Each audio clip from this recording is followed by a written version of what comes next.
Hi friends, ఇదిగోండి ములక్కాయలు కోస్తున్నాము. బాగా వచ్చినాయి. కర్రతో ఇవి లాగాము, కొమ్మల్ని బాగా వచ్చినాయి. ఆల్రెడీ కోసేసాము కొన్ని, ఇంకా కోస్తున్నాము. లేకపోతే ఇవి ముదిరిపోతున్నాయి, కోసుకోవడానికి కుదరట్లేదని కోసేస్తున్నాము. ఇప్పుడు అన్ని కాయలన్నీ భలే బాగున్నాయి. ఇదివరకు కోసాము, చాలా బాగున్నాయి ములక్కాయలు. కూర వండుకున్నాము. ఇప్పుడు మిగిలి కోసేస్తున్నాను. చాలా వస్తున్నాయి, కాకపోతే ఇది బాగా హైట్ గా ఉన్నాయండి, అందుకని కొయ్యలేకపోతున్నాం. ఇలా మనం కొంచెం ప్లేస్ ఉంటే చాలు, మనం ఇలా బోల్డ్ అని పెంచుకోవచ్చు. మొక్కల్ని ఆర్గానిక్ గా పెంచుతున్నాము, కానీ బాగా వస్తున్నాయి కాయలు.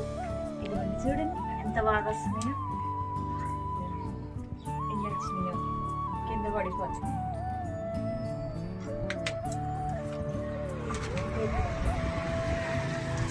ఆ పైన కూడా వస్తుంది.